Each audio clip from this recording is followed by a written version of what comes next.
Okay, muli, nagbabalik po ang episode nito ng Lagot Ka, Sumukayadan. Ang oras po natin ay ganap na alas 6. Alas 5:30 po, ang ating oras ngayon. Ngayon po ay ating makikita at makikilala ang ating kasama sa episode nito na magiging kapartner ng inyong lingkod ng balas ng Lagot Ka, Sumukayadan. Ang ating kasama na magaling na reporter rin po ng Serbisyo Balita, walang iba kundi ang ating kasama ngayon na si Ryan Zamora. Ryan, maganda nga po sa iyo. Good afternoon po sa lahat ng ating viewers ngayon dito sa live online. Ang ating napag-alaman, Ryan, tungkol dito sa kamakailan lamang na inireport mo, dito sa ating istasyon, yung nakatakdang ipakita sa publiko ang tungkol dito sa estatwa na bronze, na ni dating Pangulong Cory Aquino ang itinayo dito sa lugar ng, saan ba lugar to? Samar. Sa Samar na nagkokonekta, no? Sa Eastern Samar at Tacloban. Yes. Na kung saan ito ay pinatayo ni Congressman Emil Ong ng representative ng Samar. Okay, ano ba ang ano mo rito, Drive? Nakatakdang i-unveil yung statwa na bronze na siya mismo ang nagpagawa si Congressman. Oo. No? Kasi dahil may utang na loob siya doon kay dating Pangulong Aquino. Ayun, oo. Tsaka gusto rin niya i-promote yung tourism sa kanilang lugar na sinabi niya before na parang napapabayaan daw ng DOT Region 8, Department Yes. of Tourism. So kaya tumutulong din siya sa pag-promote ng tourism sa kanilang lugar. Oo nga, kaya nga nakita namin, napagalaman na rin dito, ang taas pala nito ay bali 12 feet at 72 kilometer na nakatayo sa kalsada na nagkukonekta sa Eastern Samar at Tacloban. Ito ay isa sa mga proyekto na ginawa ngayon na hindi makakalimutan ng mga taga-Samareño at ng mga Taclobenyo na ito ay isang bronze na estatwa ni dating Pangulong Corazon Aquino. Yes, makakampanayan natin ngayon si Congressman Emil Ong ng 2nd District of Northern Samar. Okay, magandang hapon po, Congressman.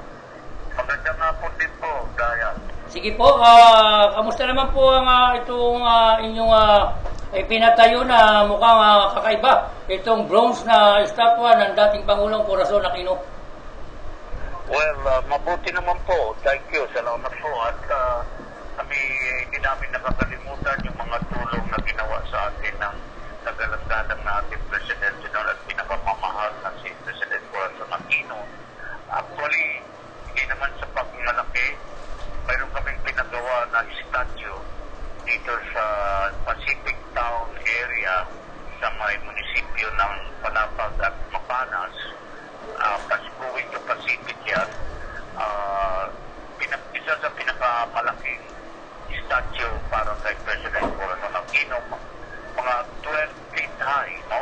At maganda ang kinatatayuan dahil along the National Highway na tinagurian ko rin, pinangalan ko, nagpasa ko ng bill at napirma na rin ng ating kagalang-galang na Pangulo si Yes, Congressman, kailan po ba ang schedule of unveiling nitong statwa na ito? ano po? Kailan po ang schedule ng unveiling ng statwa na pinatayo po ninyo? Pinatayo namin yan dahil yung si President Aquino, nung siya presidente, siyang nagbigay sa amin ng pundo, in the amount 180 million para gawin ng daan yung 5 munisipyo na hindi napupuntahan by car. Ang pagpunta lang doon through motorized bangka. At marami ang sakuna na nangyayari dahil Pacific Ocean po yun. Sa panahon ng mga November, December, January na malalaki po ang alon. Ngayon, nung magawa na yung kalsada na yan, sa awa ng Diyos, wala nang masyadong lumulubog at dito na dumadaan sa Bailat na hindi nasa Pacific Ocean. Ang nasabi ka po ninyo, Congressman, ito po ibilang alaala po ninyo ay ang pagpapatayo po ng estatwang ito ng dating Pangulong Cory Aquino ay para po sa inyong pagbibigay ng pasasalamat kay Pangulong Cory kung saan kayo po nagkaroon ng naging magkasama po yata kayo ito na matagal nung panahon na siya po ang bilang Pangulo ng ating bansa? Ganun nga po. Your Adano, Yes, sir. Opo. ang nangyari noon, nung ako'y NFA administrator, at before that, ako ang designate noon ni President Cory Aquino at ng kanyang kapatid si Piping Cojuangco as regional campaign manager when she ran for president in 1984 nung snap election dito sa Region 8. Ako lang kasi ang nag-iisa noon na parang nag-representa sa opposition.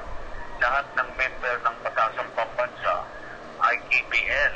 Ayun, opo. Ako lang si Bilong lamang nanalo sa partidong laban. No? Ayun. Kaya nung naging president si Cory Aquino, parang regalo niya sa amin mga kapatid.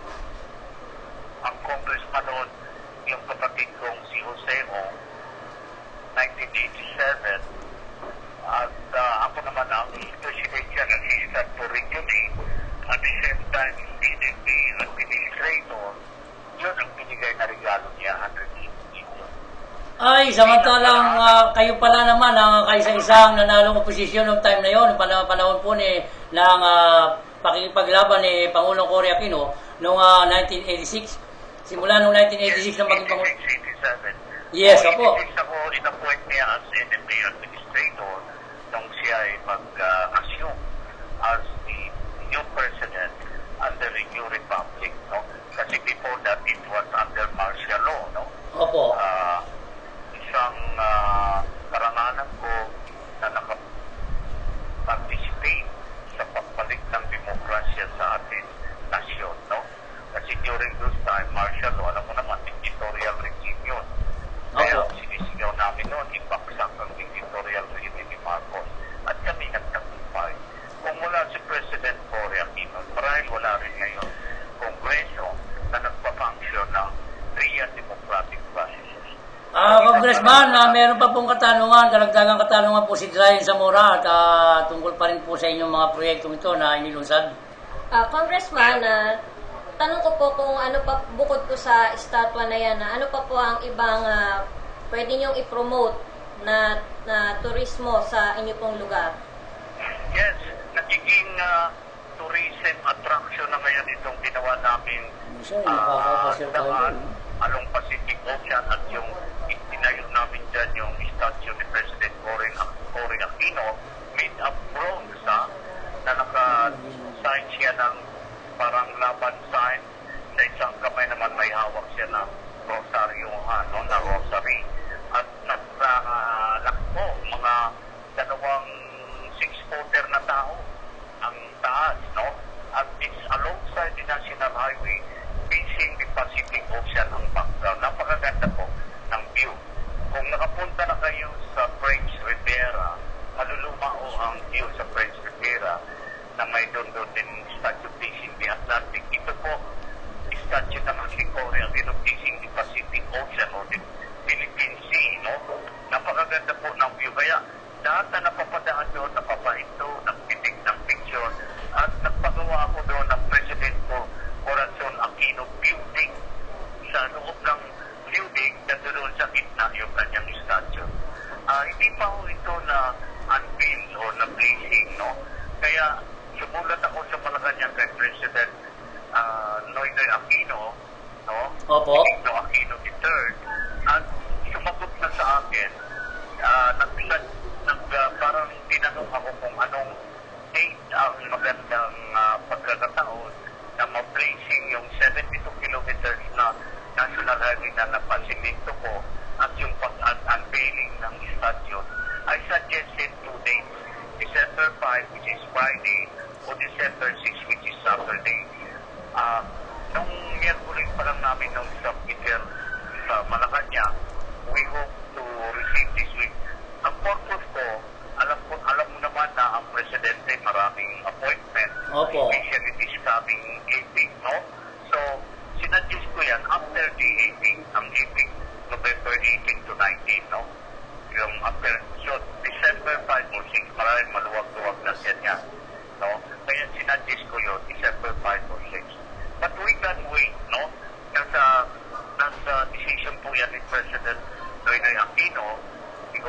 understand how busy he is. But it would be a big honor na siya mismo ang mag-attender. And I would like to invite the entire family, kagaya ni si Dr. Paul Aquino, na siya noon ang campaign manager namin, ay iniimbita ko rin si Piting Coaco at saka si Balsi Aquino at si Chris Aquino.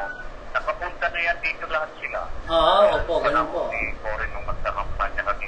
Kahit si Mrs. Aurora Aquino, tumama din dito noon ng kampanya din para kay Corin.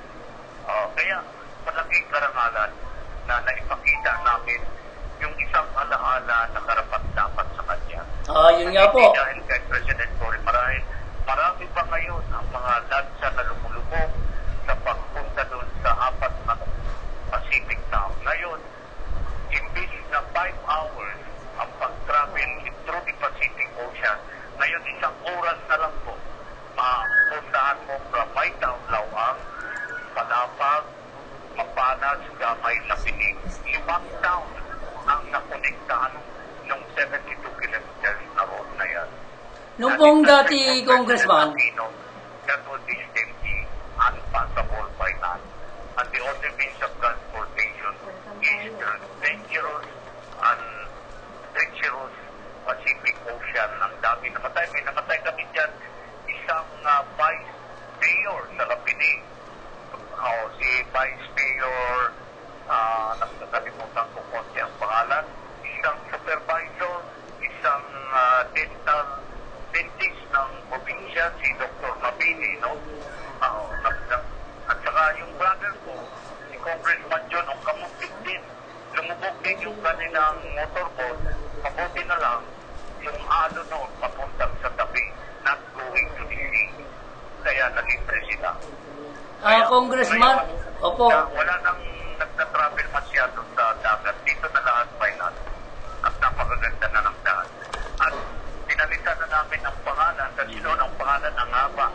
At National Highway ng Lauha, Mapana de Vega, Damay. Ngayon, President Corazon Aquino National Highway.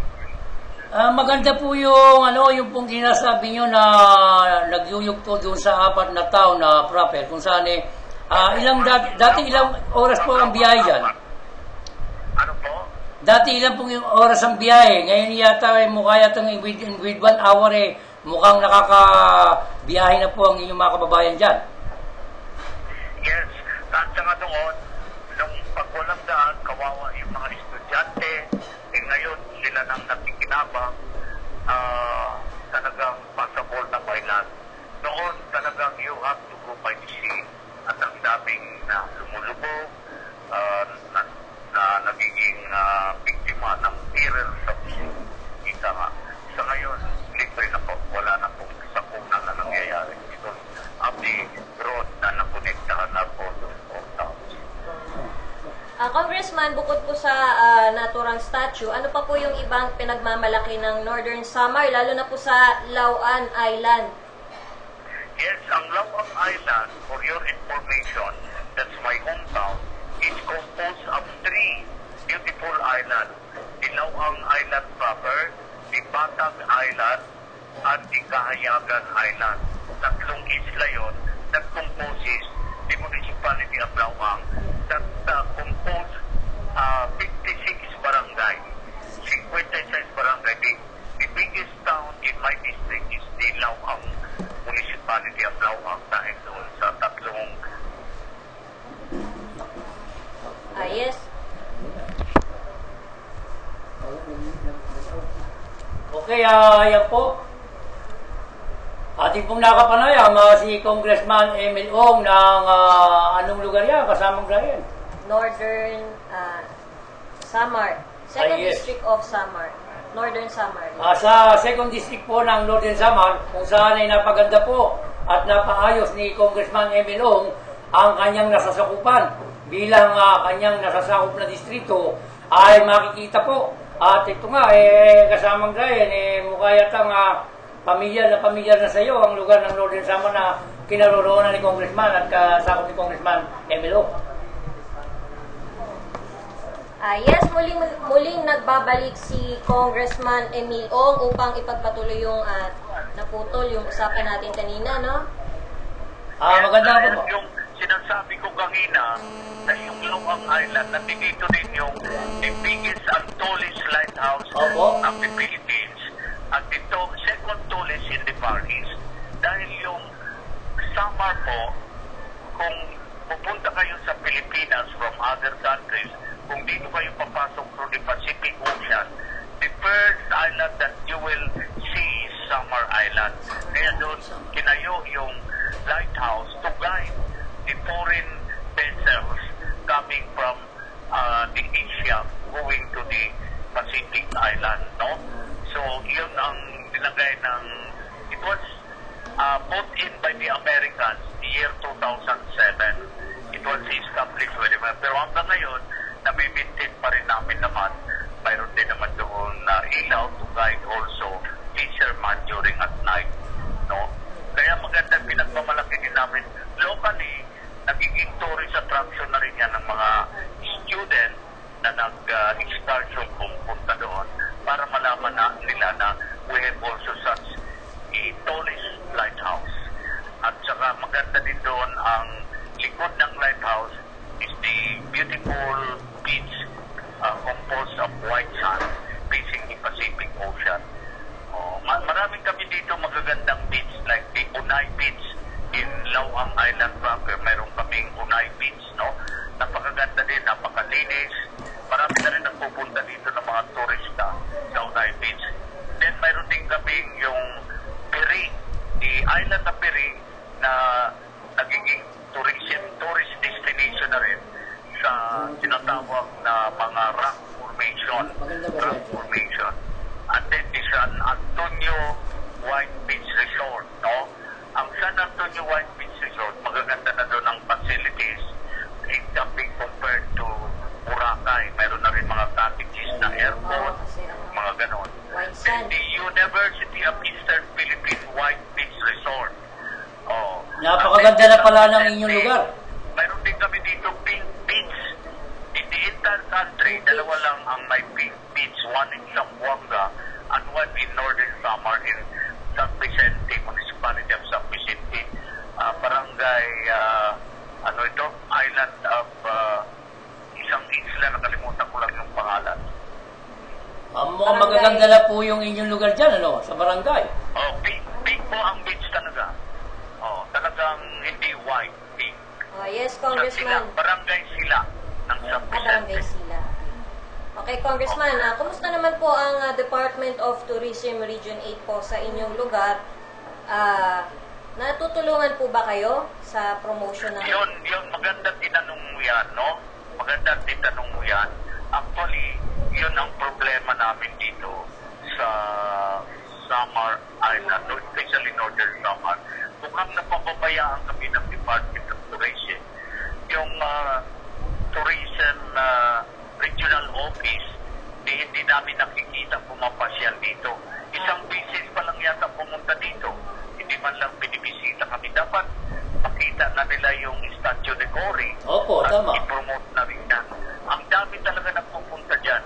Nung nandoon si President Noynoy Aquino, nung in-invite siya ng Eastern Samar para maging guest speaker sa 50th founding anniversary ng Eastern Samar, at pumunta rin kami dahil pinumbita din kami. I was not impressed sa crowd doon dahil maybe ang crowd doon mga 300 lang the most, no? Ang nagpuntahan ng mga tao. President Aquino was there and some Yes, po. mga malakayan official were also there. Ako, ang dinala ko doon ng mga mayor, mga 12, including my brother, the governor. Pero I was not impressed of the crowd dahil konti lang. Pero pag nung bumalik na kami, umuwi na kami after lunch, nagulat na lang kami dahil doon sa Statue ni Cory, more than 1,000 people were there waiting and hoping. Akala nila, nakatapos doon sa Artiche, kung pupunta si Presidente doon, nagulat ako na 4 times bigger ang crowd ng mga tao na doon nag-iintay. Mas marami pang tao na hindi naman pumunta doon ng Presidente. Kaya mabuti kung pumunta si Presidente para malaman niya na by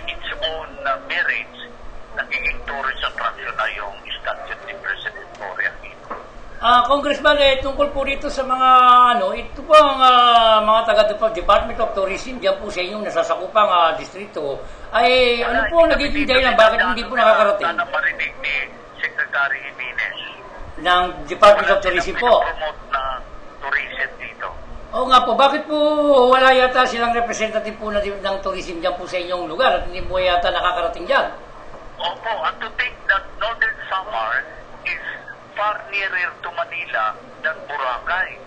You know, the location of Northern Samar, if you take a look on our geography, it's the nearest island to Southern Luzon. Parang konektado kami dyan sa Southern Luzon after Legazpi, so Bicol, Northern Samar na yun. Opo, magkakadikit na po yan 30 minutes away from Southern Luzon. Magkakalapit po yan. Sa Southern Luzon, you can go by car, you can go by plane. Sa airplane, 1 hour lang. We have daily flight, 1 hour lang. Kumisang 55 minutes pa. Oo nga po, kaya... Than going to Boracay or other places. Hindi ko sinasabi na huwag sila pumunta sa Boracay, pero maybe Northern Samar could be held as a tourist attraction also that is not yet well visited by foreign tourists. No, na it's really cleaner than Boracay. Naku, yung dagat din namin dito, bluish green.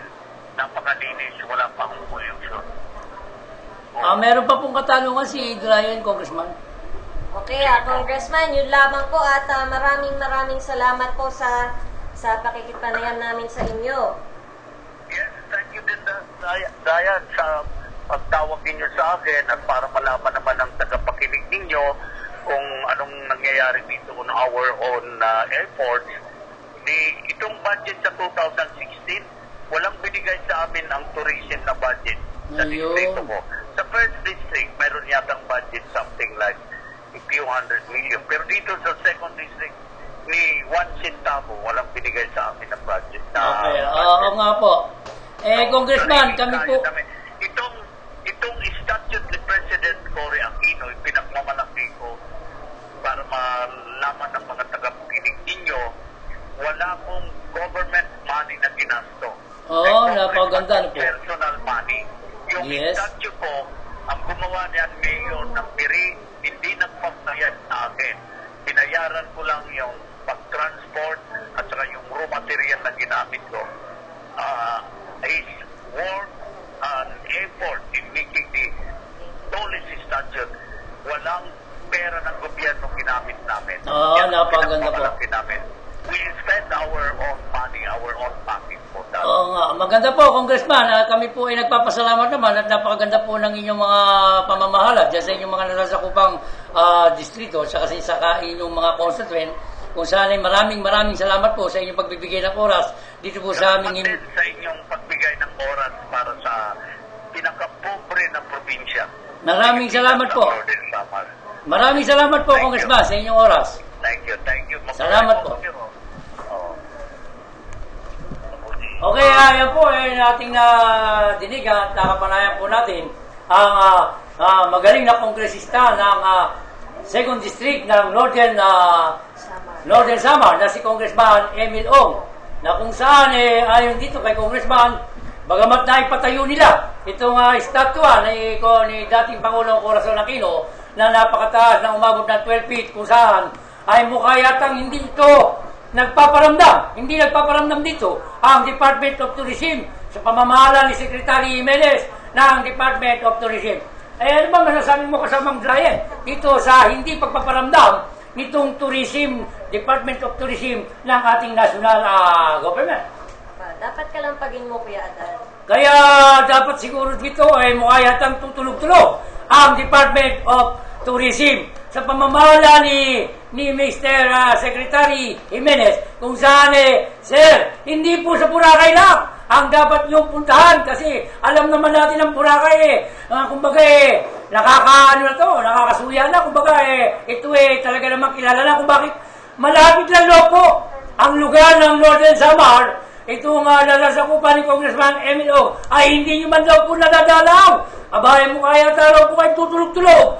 Secretary Jimenez, nung kayo naman po ay natutulog lamang at nagpapalaki ng yabos sa inyong tanggapan, sa Department of Tourism, mangyaring gumising po kayo at magparamdam naman sa mga taga-Northern Samar.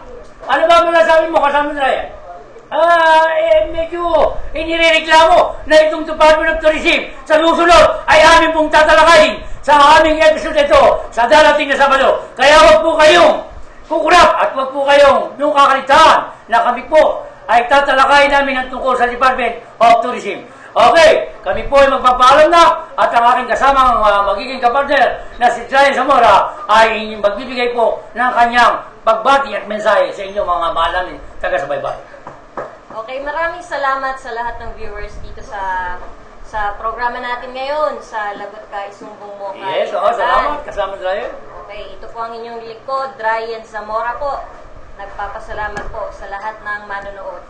At gayon din naman ang inyong likod sa Lagot Ka, Isumbong Mo Ka ay patuloy po na nagsumiservisyo sa bayan.